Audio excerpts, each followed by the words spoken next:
आता जो विषय घेतलेला आहे तो म्हणजे तुमचा उत्कर्ष तुमच्या हातात. काल मी त्याची प्रस्तावना केली की तुमचा उत्कर्ष तुमच्या हातात असं सांगण्यापूर्वी तुम्ही कोण आहात, तुम्ही काय आहात, तुम्ही काय करू शकता हे काल मी थोडक्यात सांगण्याचा प्रयत्न केला. वास्तविक मी साध्या शब्दात काल सांगितलं, शास्त्रीय भाषेत प्रथम सांगितलं आणि साध्या भाषेत मी सांगितलं की तुम्ही महान आहात हे स्मरण तुम्ही सतत मनात ठेवलं पाहिजे. ह्याला मी नामस्मरण म्हणतो. आपण महान आहोत. मी काल सांगितलं जीवनविद्येचे 5 देव. पहिला देव म्हणजे माता, दुसरा पिता, तिसरा शिक्षक, चौथा सद्गुरू आणि 5वा आत्मदेव. आत्मदेव म्हणजे आपणच देव, हे मी काल सांगितलं. आणि म्हणून आपण किती महान आहोत, तुम्ही किती महान आहात हे तुम्ही विसरलात. म्हणून आपली ही अवदशा झालेली आहे. आपल्या पूर्वजांनी, ऋषीमुनीने आपल्याला जो एक महान संदेश दिला होता, तत्त्वमसी, आपण नेमकं ते विसरलो. आणि आपण आज स्वतःला अत्यंत कनिष्ठ समजतो, स्वतःला आपण अत्यंत तुच्छ समजतो. आणि त्याचा परिणाम म्हणजे आपण आपला उद्धार करू शकत नाही, उलट आपण अधोगतीला जातो. हे सगळं टाळण्यासाठी पहिलं तुमच्या ठिकाणी स्मरण पाहिजे. As you think so you become. This is the law of nature. This is the universal law of nature. आणि म्हणून हा जो युनिव्हर्सल लॉ आहे की तुम्ही ज्याप्रमाणे विचार कराल त्याप्रमाणे तुमच्या जीवनाला आकार प्राप्त होईल. ही गोष्ट तुमच्या एकदा ध्यानात आली की मग पहिला तुम्ही विचार हा धरा की आपण महान आहोत. पहिला विचार हा धरा का शेवटी सगळं जीवन म्हणजे विचार आहे. लक्षात ठेवा, आपलं सगळं जीवन म्हणजे काय आहे? एका शब्दात, व्हॉट इज लाईफ? एका शब्दा म्हणजे विचार. सकाळी उठल्यापासून रात्री झोपेपर्यंत आपण विचार करतो. सकाळी उठलो की पुन्हा विचाराला सुरुवात. झोपेसुद्धा आपण विचारच करतो, स्वप्न पडतात. आणि अशा तऱ्हेने विचार हा आपल्या जीवनाला आकार देणारा एक कुशल कुंभार आहे, हे आपण कधी विसरता कामा नये. आणि म्हणून विचार त्याप्रमाणे जीवनाला आकार, हे जर तुम्ही लक्षात ठेवलं तर तुम्ही महान आहात हे स्मरण, हा विचार जर तुम्ही घट्ट धरून ठेवलात तर तुम्ही महान व्हाल. कारण as you think so you become. पण मी पापी आहे, मी असं आहे, मी तसं आहे, माझ्या हातून काय होणार, रडत राऊत मनुष्य जो असतो ना, तो लढाईला निघाला. एक रडत राऊत लढाईला निघाला आणि घोड्यावर बसला. घरातच लोकांनी त्याला पिटाळला, जा लढाईवर म्हणून. बाकीचे सगळे गेले आणि तू काय घरात काय बसतो? हे रडत राऊत घोड्यावर बसले. त्याच्या पायामध्ये ते घोड्याचे रिकीव असतात, त्याच्यामध्ये त्याचे पाय घातले, त्याला चिलखत दिलं, शिरस्त्राण दिलं, ढाल दिली, तलवार दिली. तो म्हणतो माझे हात तलवारीने ढालीने बांधलेले आहेत, मी लढाई कशी करू? माझे पाय त्या रिकिबीत अडकलेले आहे, तर मी लढाई कशी करू? ते शिरस्त्राण माझ्या डोक्यावर ओझं झालेलं आहे, मी लढाई कशी करू? लोक म्हणाले तू लढाई करूच नको, तू रडतच बस. मला सांगायचा मुद्दा असा की रडत राऊत ज्याला आपण म्हणतो, हा रडत राऊत, ह्याला रडण्यापलीकडे काही त्याच्या जीवनामध्ये नसतं. आणि म्हणून तुम्ही सतत एक गोष्ट लक्षात ठेवले पाहिजे की तुम्ही महान आहात. आणि महान आपण आहोत हे जर सतत स्मरण ठेवलं की तुमच्या जीवनामध्ये असे काही घटना घडत जातील की तुम्ही महानच व्हाल.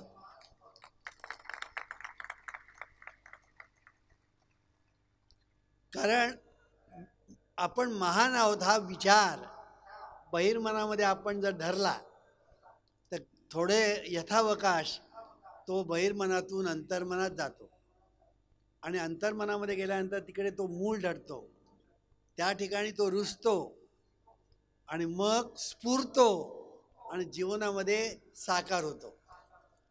हे सगळं तंत्र, मंत्र आणि यंत्र आणि शास्त्र हे जर तुम्ही नीट लक्षात ठेवलं तर विचारांचं सामर्थ्य किती प्रचंड आहे ते तुमच्या ध्यानात येईल. आपण महान आहोत हा विचार जर तुम्ही अंतःकरणामध्ये घट्ट धरून ठेवलात तर तो अंतर्मनामध्ये जाऊन जीवनामध्ये साकार होतो.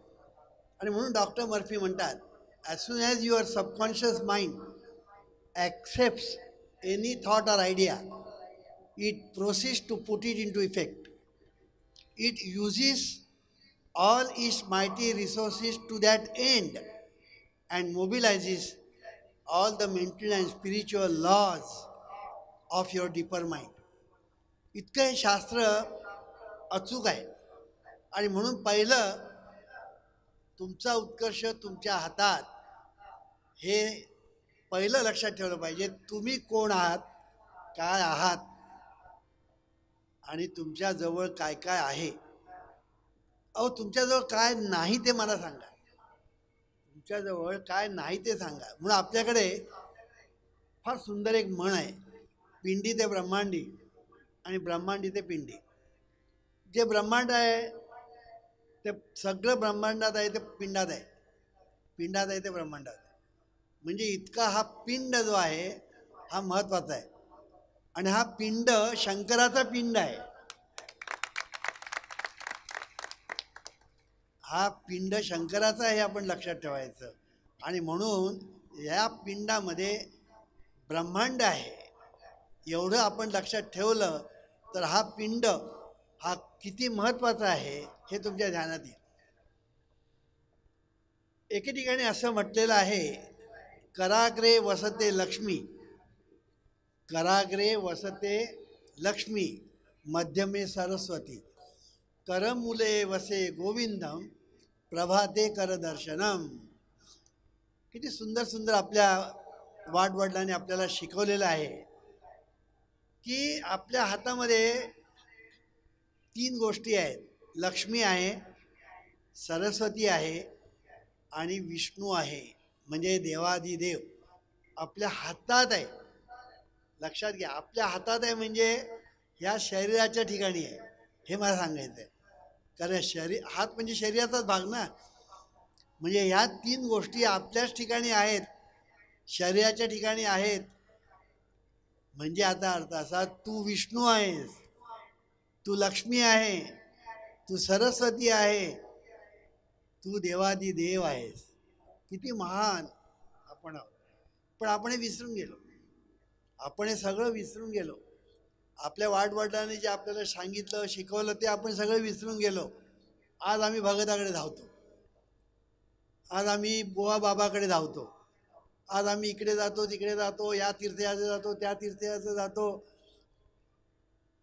अरे कशासाठी? अरे तू महान आहेस, सगळे देव तुझ्या ठिकाणी वास करतात. आपण म्हणतो 33 कोटी देव गायीच्या ठिकाणी आहेत म्हणून. ते गायीच्या ठिकाणी नाही, ते या ठिकाणी आहेत. आणि म्हणून माणूस हा महान आहे, महान आहे. प्रतिसृष्टी निर्माण करण्याचं सामर्थ्य माणसाजवळ आहे. कारण माणूस हा जो आहे हा देवाचा पुत्र आहे. देवाचं पुत्र होण्याचं भाग्य कोणा एका माणसाला नाही, होऊन गेलेल्या पुत्र आपण सगळे देवाचे पुत्र आहोत. तुम्ही आम्ही सर्व देवाचे पुत्र आहोत. आता राजाचा पुत्र असतो, राजाच्या पुत्राला राजाला जो मान मिळतो तो पुत्राला मिळतो. तसा आपण राजपुत्र आहोत, म्हणजे देवाचे पुत्र आहोत, आणि म्हणून देवाला जो मान मिळतो तो आपल्याला मिळालाच पाहिजे. म्हणून हे शरीर हे दिव्य आहे, हे पहिलं लक्षात ठेवा. अहो, देव शब्द आला कुठून? आपण नी समजावून घेतलं पाहिजे. आपण विषय समजत नाही, देवदेव देवदेव देवदेव करतो. अरे पण देव म्हणजे काय? देव हा शब्द आला कुठून? देव हा शब्द दिव्य या शब्दापासून आलेला आहे. म्हणजे दिव्य आहे ते देव आहे. It is so simple. जे दिव्य आहे ते देव आहे. आता मला सांगा, संबंध विश्वामध्ये दिव्य काय आहे? हे शरीर दिव्य आहे. संबंध विश्वात, संबंध जगात दिव्य काय असेल तर हे शरीर आहे. हे शरीर आहे म्हणून सर्व आहे.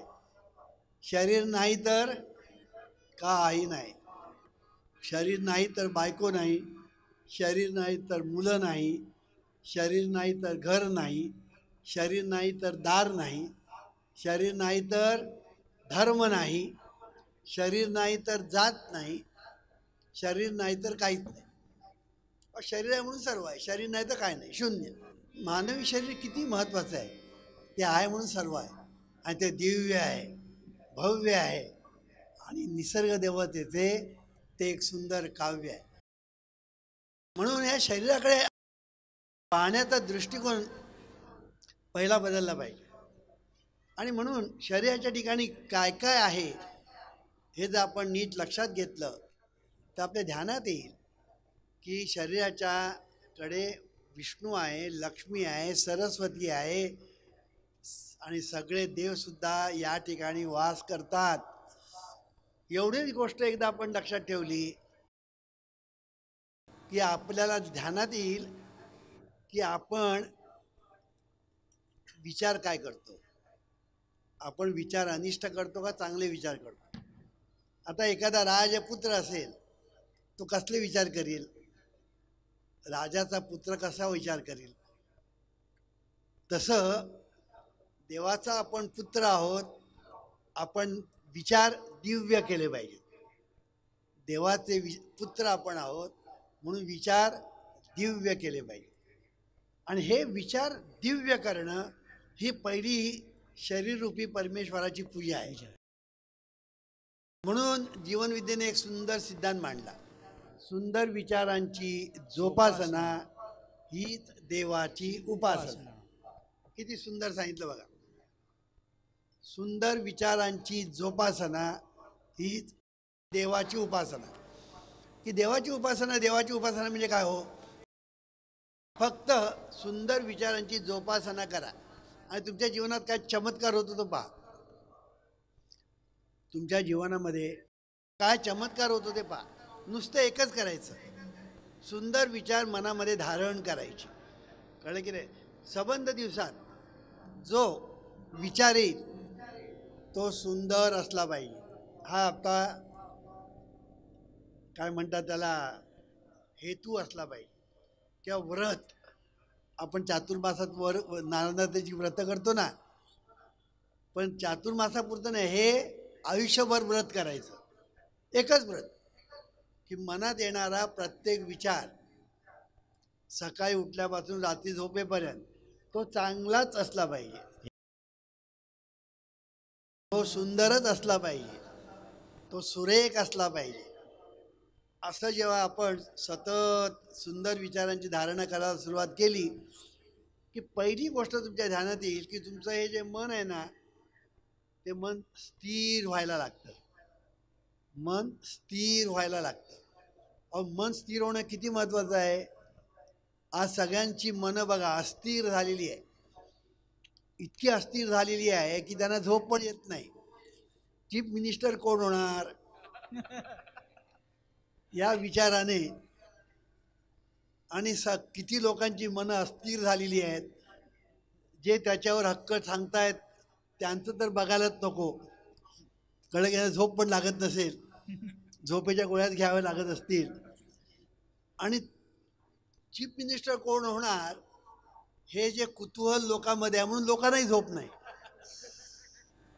मी जर असतो तर काय केलं असतं, म्हणजे किंवा आणखीन वरिष्ठांच्या जागी असतो तर मी काय केलं असतं ते सांगतो.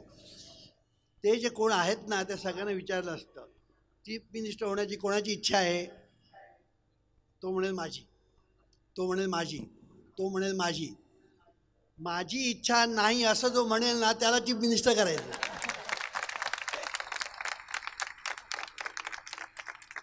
कारण हा खरा चीफ मिनिस्टर व्हायला लायक आहे.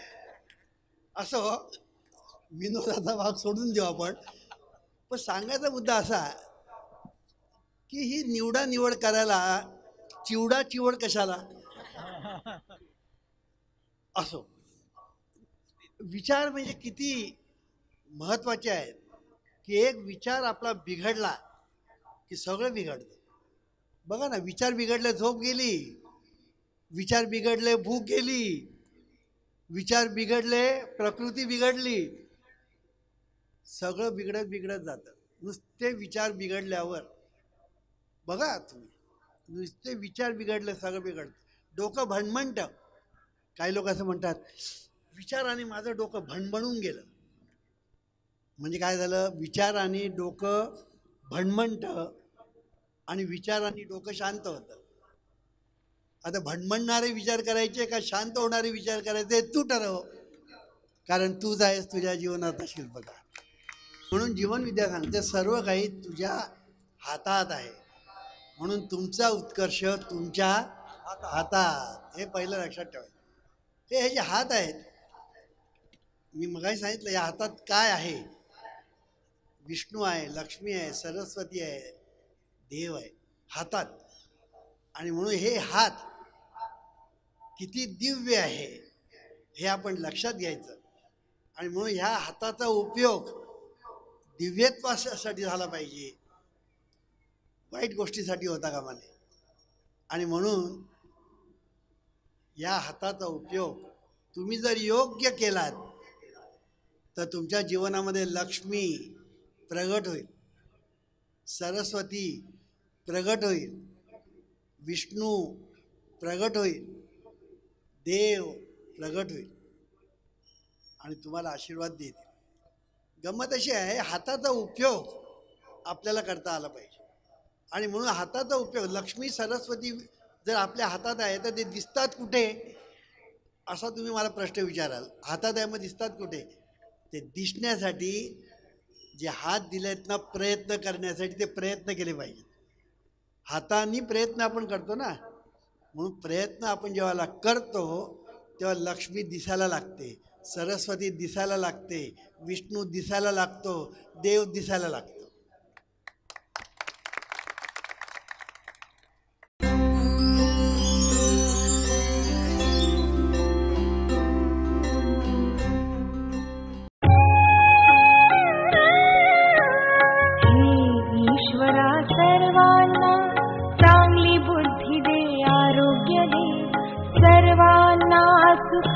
आनंदात ऐश्वर्यात सर्वांचं भलं कर, कल्याण कर, रक्षण कर आणि तुझे गोड नाम मुखात खंड राहू दे.